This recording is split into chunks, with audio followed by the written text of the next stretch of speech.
guys, so today I created this easy holiday glam look. There's so many ways that you can pull it down, put it up. If you're not really into a full face of foundation, maybe that's not your thing, but you like the eye look, you can certainly do your regular foundation routine and skincare and add a look like this. I used the Jaclyn Hill palette, so this is a tutorial with this palette today. And I really only used 6 colors in total. I kept it pretty simple, pretty straightforward in terms of the techniques and blending and everything I did there.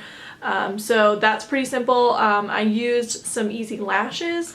You could always go without lashes and use a thicker mascara if you were interested, or like I usually do is I would pump up the lashes with something more glamorous.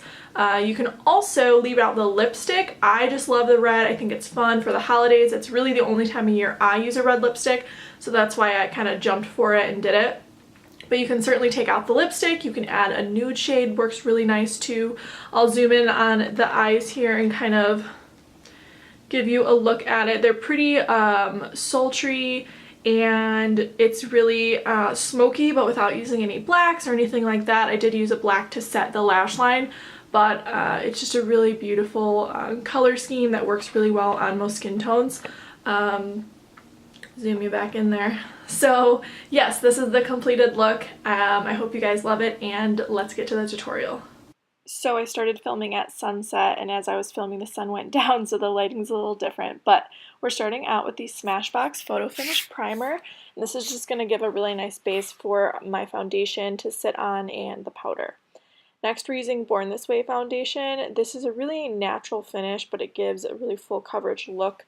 I love this because I don't find myself getting oily when I use it, or it caking up on my skin or separating.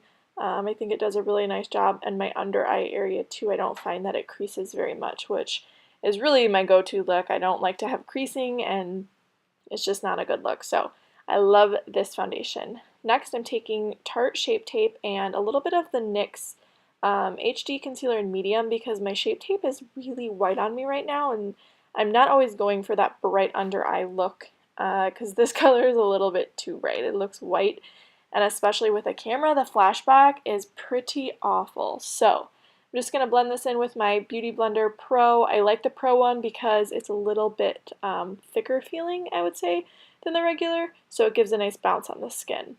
Next, I'm using the Too Faced Ethereal setting powder. And I just got this recently. I haven't used it a whole lot yet. I keep testing it out to see if it has a flashback, and so far it's been good. So I'm pretty impressed with it. And it goes on really fine. It's a very fine powder, so under your eye it's going to work really well and help with the creasing, which is a problem I have. Next is the Shade and Light palette. So I'm just going to use this to contour. I kind of go back and forth between this and my Anastasia one. I can't really decide which one I like better. I've definitely used the Anastasia quite a bit more, but I really like the shades in this palette. They're very natural looking, and they go on the skin really easily with a brush. So I'm kind of up in the air between which one I like best. It's still a toss-up. I'll let you know when I figure it out. And next, I'm just using my MAC Lingering Brow Pencil, and I also go back and forth with my Anastasia one for this as well. Either one is really fine. This is just kind of the one I've been using lately. So I always brush my hairs up so I can see where the bottom line of my brow starts. So I can begin to build the shape from the bottom, and then I work it on through getting thicker and thicker. But I like to start at the bottom and kind of go up. That's sort of my technique, and I find when I do this, I don't overfill very often. And then I'll go in and kind of feather the inner area, but I don't like my brows to be super thick or precise. I like them to be a little bit looser looking and natural.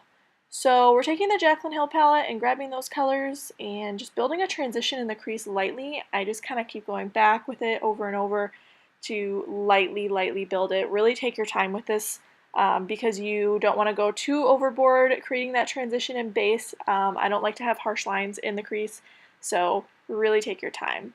Next, we're going to take this darker color, and as you can see, I only put it on half the brush because we're just going to set it on the outer corner and continue to just sort of pack it there and blend as we pack. This part, again, when you're taking a darker color, especially take your time. Use slow movements until you're ready to start blending it and building it up. It really just takes practice There's not really a specific way to do it other than just practicing it and kind of getting a technique and a hold on the brush that works well for you. This thing is a lifesaver. I got it at TJ Maxx, and it changes the color on your brush. It's awesome. So again, I'm just going to go back in with that transition, and I continue to do this throughout the look to just break down the harsh lines of that red color, brick red color, because I want it to be a really smooth transition. And now we're going to take this highlight shade and just put it on the brow bone. I kind of always do that before putting my lid color because I like to know if I need to blend more with my, crease area or add more transition. And this red color has a funny story. I was at a restaurant with my friend Jeanette, and it was the night I got this palette, and she dropped beer cheese soup on that color, and so I always have memories of her with this because it's my favorite color and she dropped soup on it. So I'm just building this in the outer corner, again doing that packing motion where I pack, blend, and it helps kind of concentrate the color in the area you want it. And I'll slowly start to bring it in towards the middle of the lid, but again just taking my time using smaller strokes. And now we're going to take the Too Faced Shadow Insurance and put it on the inner corner to the middle of the lid because we're going to put a shimmery color and I want it to be able to set really well. And if I didn't put this, it wouldn't, the color wouldn't be as intense or shimmery. So we're just going to take that color on this flat shader, and I always usually tip my brush upside down first to catch the fallout. You'll see it when I do it on right there. Catch that fallout first before it drops on your face, because it's really annoying to clean up fallout. Actually, that's why, my only reason. So yeah, we're just going to kind of pack and blend until it's across the lid how you want it. And again, do that with the other eye. I did that flipping brush technique again. Seriously helpful if you're feeling like you're going to have fallout. And now we'll just take this black Smashbox liner. You can use any liner. This is just the one I had on hand. And tightline the upper lid. This is a must-have if you're going to wear lashes, and honestly I've been doing it lately with just my mascara. It kind of fills in those gaps. So Benefit Roller Lash is what I'm using here, and really you can use any mascara. Again, this is kind of like that eyeliner. It's sort of what I just grabbed for. I've been using this recently though, and I do really like it. It does a great job lengthening and separating. I totally would recommend it, but there's also a lot of great drugstore mascaras. So these are the 160 Ardell's, and my favorite's 162, but I didn't have any on hand, so that's what I'm using. And I have the lashes on here right now, you'll see, and I'm just taking a black liner on this flat shader, or liner brush, and packing the glue line from the lashes.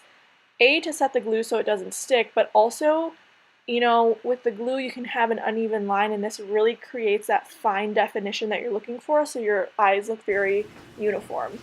I'm losing lighting here soon. Chop chop, girly. I'll get out of your frame. Love you. Let me too, I'll be done just with you. So I had a few interruptions here, but as you can see I went in with the Physicians Formula Butter Bronzer, and now I'm just going in with this NARS blush. I've never used it before, but I wanted to test it out. And then we're going to take the Nicole Guerriero palette, and I usually just mix some colors. I haven't found one shade in particular that I love. I tend to mix them.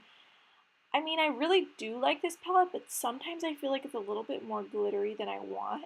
So it's not something I reach for every day, but I do use it quite a bit if I'm going out for something special. And then this is a Too Faced lipstick in Rebel Heart, and I'm just going to set my face with the Cover FX Luminizing setting spray. Okay guys, so that's the end of the tutorial. I hope you guys enjoyed it and learned a few tips or tricks on blending or some different techniques. A lot of times I just get inspiration watching other videos and seeing the products people use, and that kind of inspires me to try different things.